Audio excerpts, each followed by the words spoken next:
So we know a lot about the major indicators which we've been using for a long time about the nature of inequality. We don't know a lot about what's going on, particularly inside of people's heads. So my own work is about trying to understand direct effects.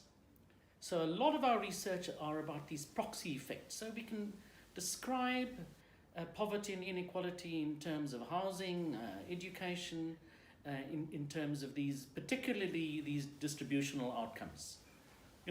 So you can say so many of this category of people is getting this and so many of that category. So it's not about stopping that, it's about deepening it.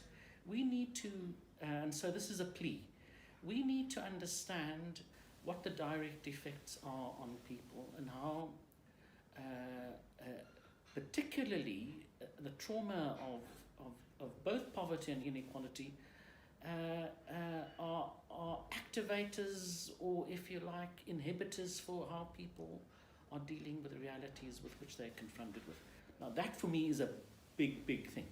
I mean, why is it, for example, and so I'm generalizing now, why is it that you go to a place like Senegal and you see so much entrepreneurship? You see people doing things for themselves. And we seem to have, and I'm putting this as a hypothesis now, the damage of apartheid has been so severe that it's robbed us of the sense of doing things for and in our own interests. So, this incredible stuff around alcohol, drugs, for me, as ways in which people are dealing with a situation in which they find themselves, we need to understand. We need to understand this empirically. So there's a whole body of work waiting for us to do for Zilla. I mean, it's great having these abstracted high-level indicators, but we need to understand effects. If we are wanting to turn the situation around inside of this the space of South Africa, and South Africa is a very particular kind of chemistry and combination of things to it. We need to be doing a whole lot more research. So we know a lot, but there's a whole lot that we don't know.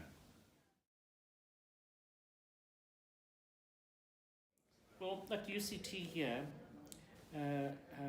we were responsible for introducing into the academic community this idea of engaged scholarship. It's a very particular idea. And this is about how you take your knowledge and you bring your knowledge to bear on solving problems. Solving problems, however, not in this patronizing kind of condescending way that I'm doing good here for the people, but taking that knowledge and making that knowledge itself an area of democratization and an area of engagement. Saying to people, I know some things here and I can see that there are some issues here. Am I right? And so engaged scholarship as a way forward is as things stand at the moment is for the South African context, I think the most applicable, the most appropriate for dealing with this black-white stuff, rich-poor, rich geographies, poor geographies, for this place of UCT on the mountain and the communities out far-flung there. It is about getting into an ethical space, which is what our research, I think, now needs to come to understand.